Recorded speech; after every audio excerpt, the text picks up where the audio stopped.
Mula sa sentro ng Bulacan, balitang sariwa, usaping makabuluhan. Hatid ang balitang umalingaw-ngaw sa loob ng ating lalawigan. Ito ang DZRK 915 Radyo Karatig. Balitang Bulacan, Tinig Bulakenyo. Magandang araw Bulacan, ako si Princess Ann Albaran, kasama nyo na maghahatid ng may init na balita mula sa ating Karatig Bayan. At ako naman si Mark Gabriel Musni, maghahatid ng impormasyon at mga kwentong may saysay para sa bawat Bulakenyo.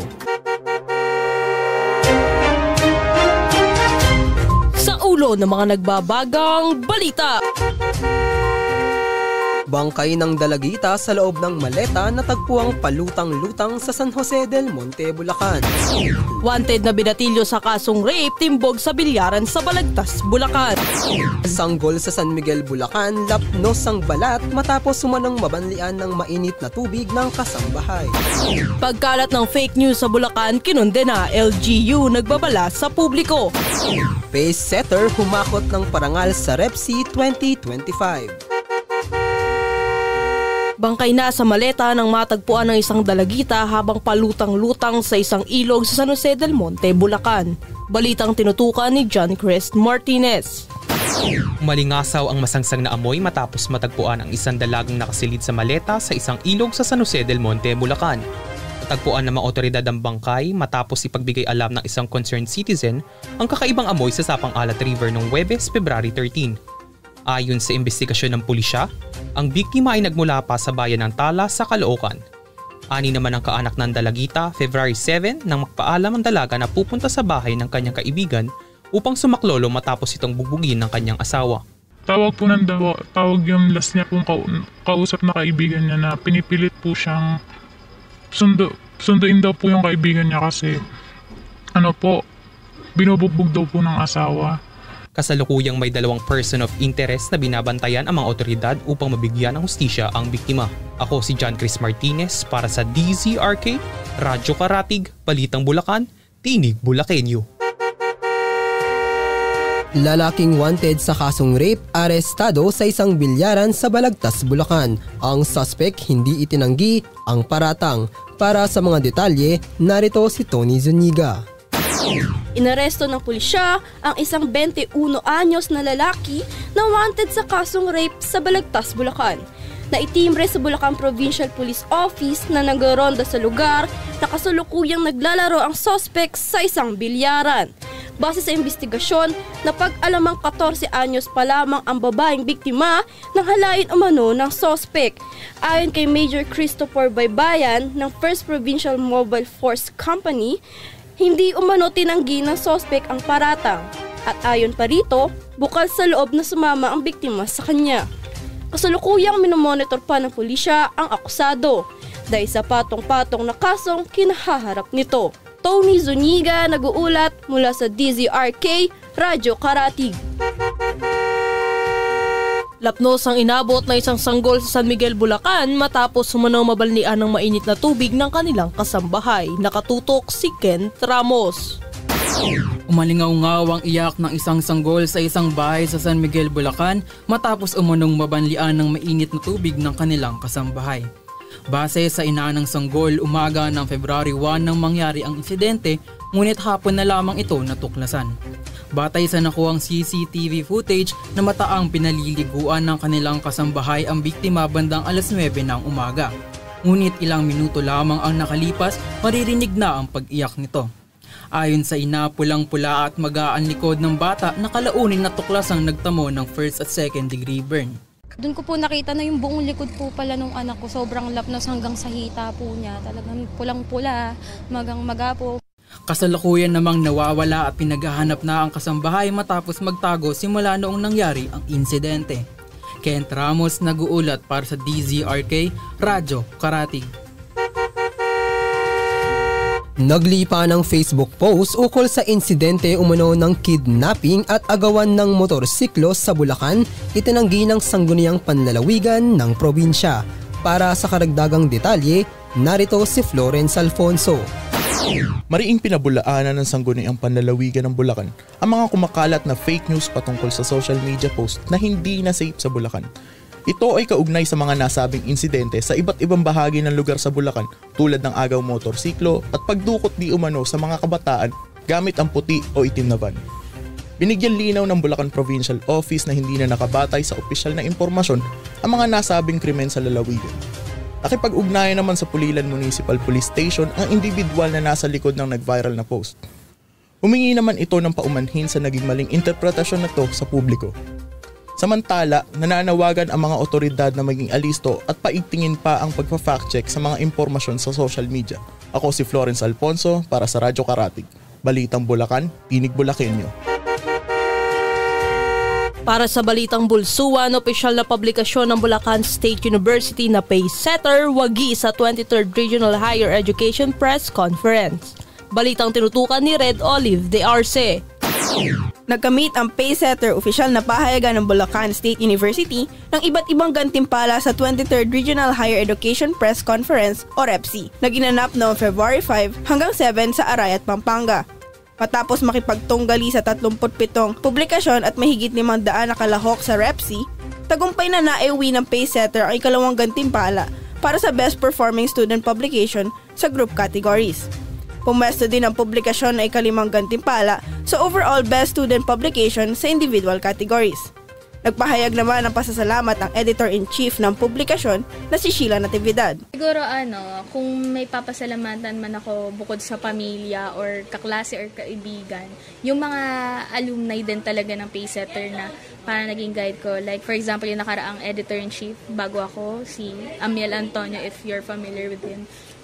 Siya yung masasabi ko na pinakamalaking support system kasi naiiyakan ko siya, parang nasasabi ko na ganito yung mga problema namin ngayon, parang he's willing to parang he's willing to lend his ear para pakinggan yung mga danas namin.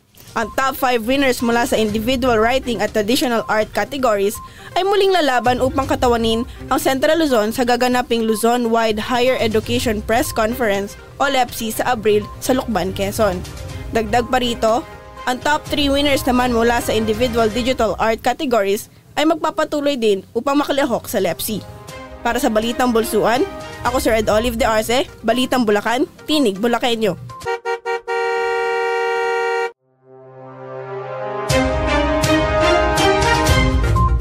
Bodega sa Bukawe, Bulacan, sinalakay ng NBI, bentahan ng ilegal na bigas, bistado. Iligal na mga armas, bala at droga kumpiskado sa San Ildefonso, Bulacan. Milyong-milyong pekeng electronics kumpiskado sa May Kawayan, Bulacan. Makata Cup Intertown muling nagbabalik. Attorney Shell Jokno tiwala sa kakayahan ng kabataan sa darating na halalan 2025. Iyan at ilang pang mahalagang balita ang dapat nyong tutukan dito sa DZRK 915 Radyo Karatig.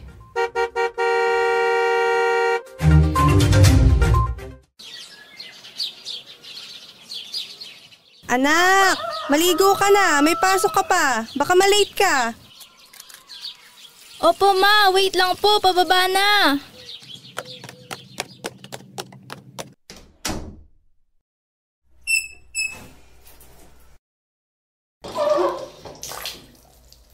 Ma, wala tayong tubig.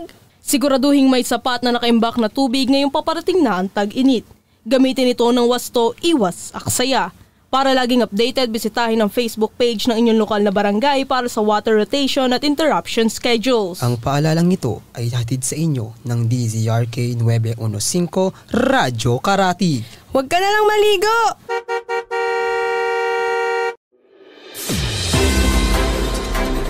Ito ang DZRK 915 Radyo Karatig. Balitang Bulacan, Tinig Bulakenyo. Sako-sakong iligal na bigas sa sinalakay na warehouse sa Bukawe, Bulacan na sabat ng NBI. Balitang hatid ni Nayobi Espiritu. Tumambad sa National Bureau of Investigation ang sako-sakong bigas na napag-alamang iligal sa isang warehouse sa bayan ng Bukawe sa Bulacan. Natuklasan ng mga otoridad na inihahalo ang mga ito sa lumang klase ng bigas bago ilako sa mas mataas na presyo sa merkado. Kaugnay sa nasabing pagsalakay, 4 ang arestado kabilang ang manager, inventory officer at 2 cashier na tumangging ibigay ang pangalan ng may-ari ng nasabing warehouse. Ayon sa mga otoridad, mahaharap sa kasong hoarding, adulteration, profiteering, untruthful labeling at economic sabotage ang mga naaresto. Ako si Naobi Espiritu, nag-uulat para sa Radyo Karatig, Balitang Bulacan, Tinig Bulakenyo. Samantala, ilang mga ilegal na armas nasabat sa isang suspect matapos pasukin ng pulisya ang isang bahay sa San Ildefonso, Bulacan. Nagbabalita para sa Radyo Karatig, JC Estrella. Kumpiskado ang mga armas, bala at ilegal na droga mula sa isang sospek matapos ang pagsalakay sa isang bahay sa Barangay Sumandig, San Ildefonso, Bulacan noong Lunes, 3 ng Pebrero. Sa isang pahayag ni Colonel Satur Idyong, direktor ng Bulacan Police Provincial Office, Lunes ng hapon ng salakay ng mga operatiba sa bisa ng isang search warrant ang bahay na nagresulta sa pagkakaaresto ng 47 anyos na kinilala lamang bilang Ed na residente sa lugar. Ayon kay Colonel Idyong, natuklasan ng mga otoridad ang ilang illegal na armas, kabilang ang isang pistol na nilagyan ng laser light, 2 converted rifles sa may scope, mga magazine, isang imbak ng bala at isang fragmentation grenade na lalong nagdiin sa sospek. Maliban dito, nasamsam din ng mga pulisya ang mga tuyong dahon ng marijuana, timbangan at iba pang mga kagamitan sa droga. Naharap sa patong-patong na kaso ang sospek tulad ng illegal possession of firearms, explosives at illegal drugs. Ako si JC Estrella para sa DZRK, Radyo Karatig. Mahigit 43 million pesos na unauthorized electronics na kumpiska ng PNP sa May Kawayan, Bulacan. Balitang tinutukan ni Red Olive de Arce. Kinumpiska ng mga otoridad ang mahigit 43 million pesos na peking electronics sa lungsod ng May Kawayan sa Bulacan. Ayon sa PNP Criminal Investigation and Detection Group, halos 3,000 unit ng smart TV ng iba't ibang brand at sizes, kasama na dito ang iba't ibang accessories, equipments at iba pang electronic items. Isa sa mga naaresto sa raid ang may-ari ng kumpanya na isang Chinese national at 4 pang suspect. Sinampahan ng kaso ang Chinese na may-ari dahil sa paglabag sa Republic Act 7394 o Consumer Act of the Philippines.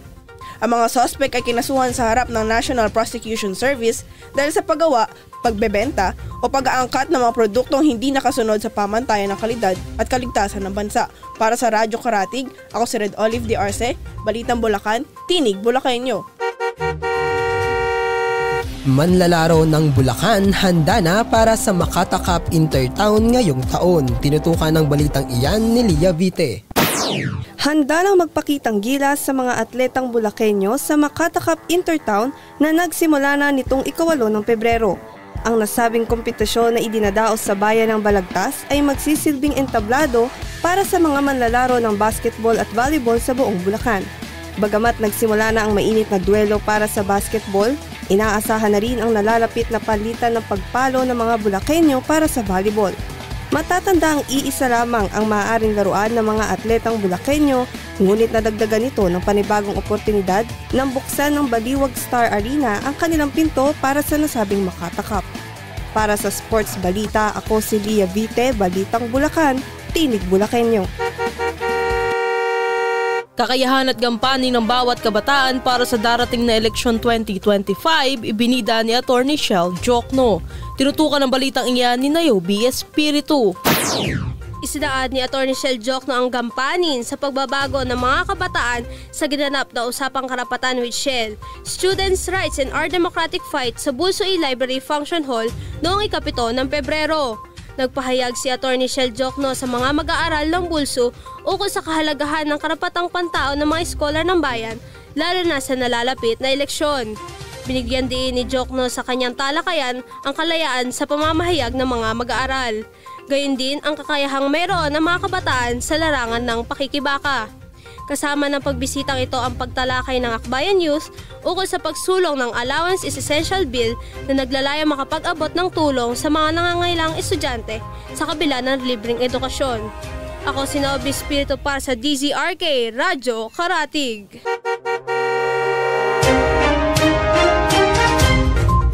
Matinding trapiko sa Biniverse World Tour 2025 inaasahan. NLEX may paalala. Unang republika sa Asya ay pinagdiriwang ng Maluleños. Rakpublika nagbabalik. Kwentong Bulakenyo nakapupulutan ng aral at inspirasyon, ibibida ni Lia Vite sa Bulaken.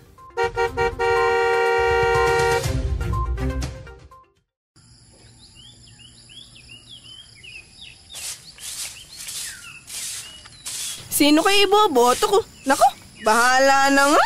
Yang nagbubudots na yan sikat yan, iboboto ko yan. Mabait daw yan Palagi tayong pinag-iingat. Dapat manalo yan. Palagi kong nakikita yung mga tarpaulin yan sa highway, kaya sa kanya ang boto ko. Paparating na naman ang eleksyon. Tandaan na makapangyarihan ng iyong boto sa pagpili ng iluluklok sa pwesto. Ugaling makinig, magsuri at pumili ng matalino. Mahalagang paalala mula sa COMELEC at ng himpilang ito. Ikaw ba'y buo?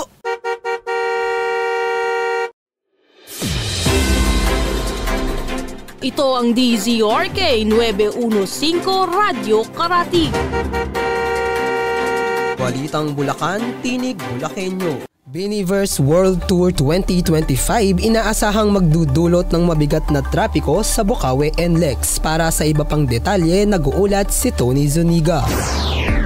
Isa ka ba sa mga dadaan sa NLEX ngayong linggo? Ihanda ng sarili sa mabigat na daloy ng trapiko. Nagbigay abiso kasi sa mga motorista ang North Luzon Expressway Corporation kaugnay sa pagbigat ng daloy ng trapiko sa bahagi ng Bocaue dahil sa gaganaping Biniverse World Tour 2025 sa Philippine Arena. Ayon sa datos, tinatayang libu-libong blooms ang dadalo sa nasabing sold-out concert sa Sabado. Pinapayuhan naman ng mga magsisidalo na dumaan sa NLEX Ciudad de Victoria exit at ang mga patungong Bocaue o Santa Maria naman ay inabisuang gumamit ng ibang alternatibong ruta. Inaasahan namang magtatalaga ng mga traffic personnel ang NLEX Corporation para makapagbigay ng tulong sa mga motorista.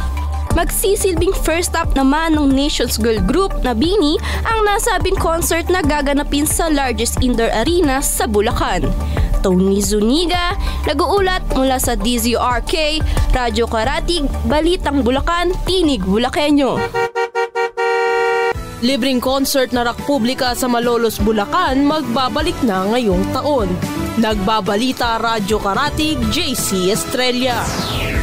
Good news, Bulakenyos! Magbabalik na ang taunang libreng concert sa Malolos.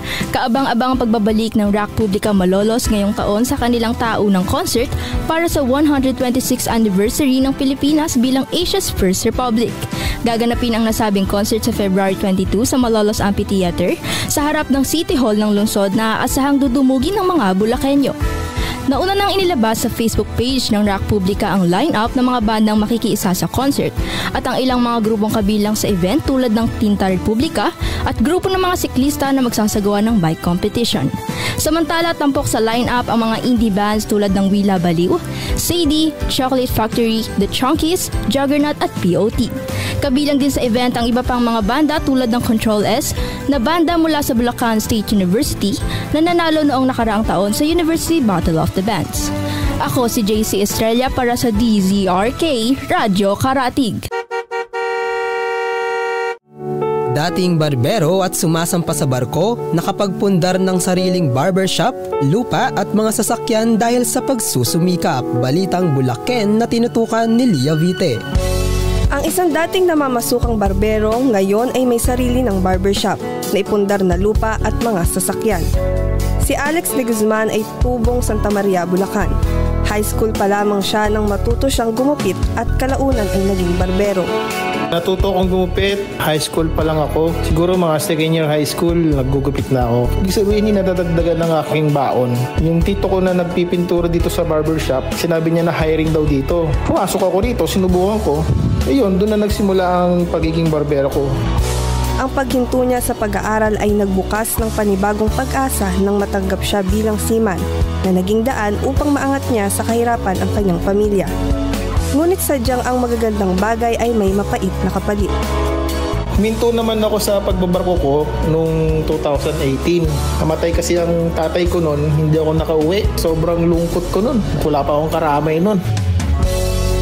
Sa pag-apak muli ni Alex sa bahay na kanyang kinagisnan, napagdesisyonan niyang hindi na muli pang umalis at manatili na lamang para sa kanyang binuong sariling pamilya.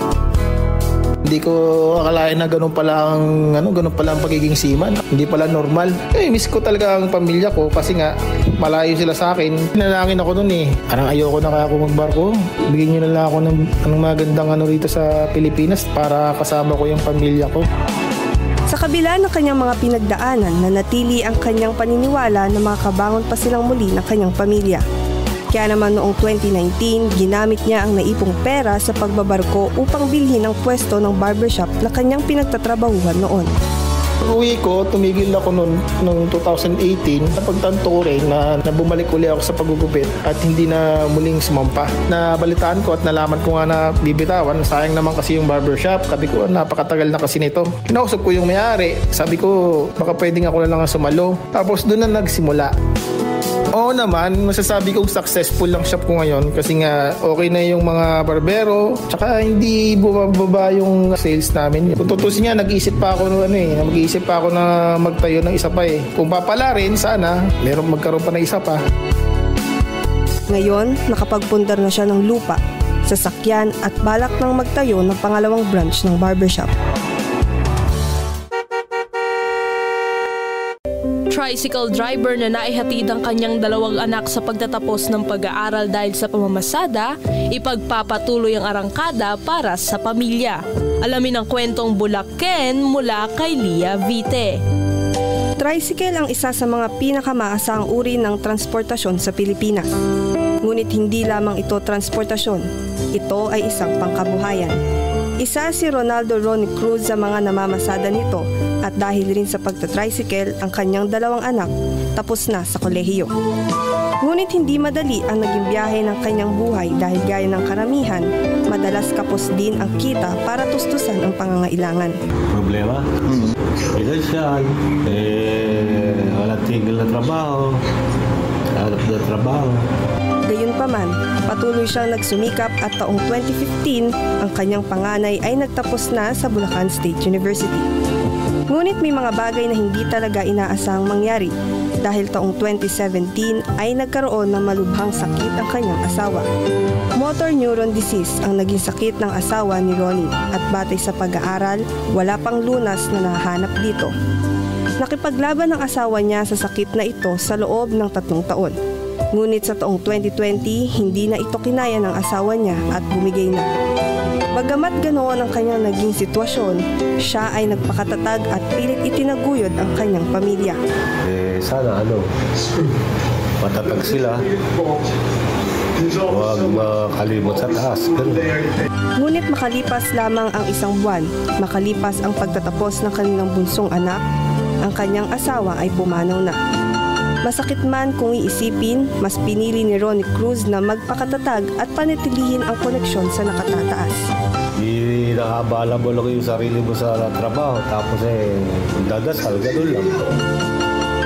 Ngayon, ang tricycle na siyang bumuhay sa kanyang pamilya ay patuloy pa rin ang arangkada, ngunit sa pagkakataong ito, mas magaan na ang bagahe. Sa wakas, gano'n. Sa wakas, wala nang problema, gano'n. Dahil sa kanyang pamamasada, parehas ng may maayos at pirming trabaho ang kanyang 2 anak, ang pamilyang maituturing niyang biyaya.